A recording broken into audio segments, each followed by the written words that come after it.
اعوذ باللہ من الشیطان الرجیم بسم اللہ الرحمن الرحیم۔ تمام دوستوں اور ساتھیوں کو السلام علیکم ورحمۃ اللہ وبرکاتہ اور رمضان المبارک کی بہت بہت مبارکباد۔ دوستو، اب پھر وہی معاملہ کہ کورونا کی تیسری لہر اور رمضان، مساجد کو محدود کیا جا رہا ہے، عبادتوں کو محدود کیا جا رہا ہے، بازاروں میں رش، یہ دوہری پالیسی ہم غریب متوسط طبقے کو بالکل سلا دینے کے مترادف ہے۔ یا تو حکومت وقت ایک ایکشن پلان کے ذریعے تمام لوگوں کو گھر پر بیٹھا کر کے ان کو سہولتیں بہم پہنچائے، ورنہ انہیں کچھ ایسا ریلیف دے کہ ان کے کاروبار میں کوئی بندش نہ ہو۔ لیکن دیکھنے میں یہ آ رہا ہے کہ کاروباری بندشیں، عبادت گاہوں کی بندشیں جو کہ سمجھ سے بالا تر ہے۔ ایک شخص جو 5 وقت نماز پڑھتا ہے، 5 وقت وضو کرتا ہے، اسے کہا جا رہا ہے کہ جب آپ مسجد میں جائیں تو وضو گھر سے کر اور کم از کم 10 مرتبہ اپنے ہاتھ دھو کر کے مسجد جائیں۔ یہ کون سی لاجک ہے؟ 10 منٹ تک ہاتھ دھونا، 10 منٹ تک ہاتھ کو دھو کر پھر وہ مسجد جائے، یہ کون سی لاجک ہے جو سمجھ سے بالا تر ہے؟ غریب پستا جا رہا ہے، متوسط طبقہ ہینڈ ٹو ماؤتھ سے بھی چلا گیا ہے۔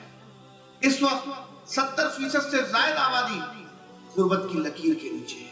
وزیر اعظم پاکستان 1100 ارب روپے کا جو پیکج کراچی کو دے کر گئے، اس کا کچھ نہیں پتا، اور ابھی 400 کچھ ارب روپے کا پیکج سکھر میں اعلان کر دیا ہے، جس کا میرے خیال میں یہی حال ہوگا جو 1100 ارب کا۔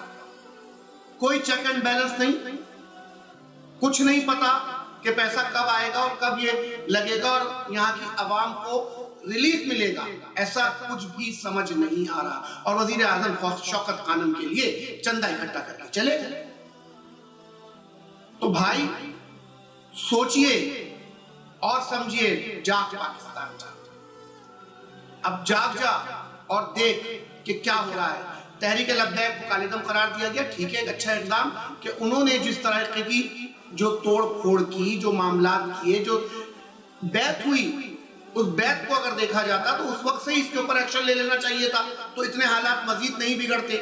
عوام کو آگاہ کیا جائے، عوام کو اعتماد میں لیا جائے، نہ صرف یہ کہ ہم عوام کو اعتماد میں نہیں لے رہے اور حکومت اپنے اقدامات کرتی جا رہی ہے، یہ سمجھ سے بالا تر ہے۔ عوام کو اعتماد میں لینا بہت ضروری ہے۔ اب ایک بڑے پیمانے پہ جو ہے وہ رد و بدل کر دیا گیا وزارتوں کا۔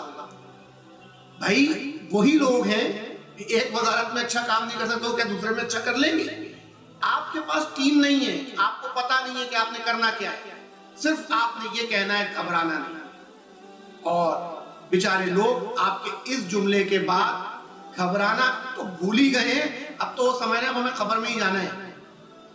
وزیر اعظم پاکستان، خدا کے لیے آپ سے بڑی امیدیں وابستہ ہیں۔ اس وقت غریبوں کا اور متوسط طبقے کے لوگوں کا سوچئے، خدا را اشرافیہ کا سوچنا بند کر دیجئے۔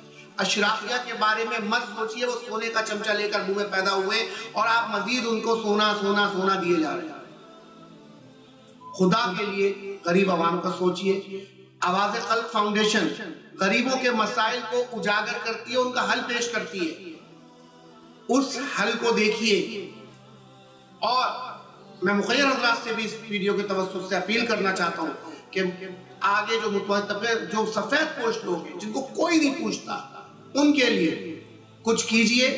آواز خلق فاؤنڈیشن کا اکاؤنٹ نمبر نیچے آ رہا ہوگا، اس پر اپنے عطیات دیجئے اور پاکستان کو بچائیے، پاکستان کو بنائیے۔ پاکستان زندہ باد۔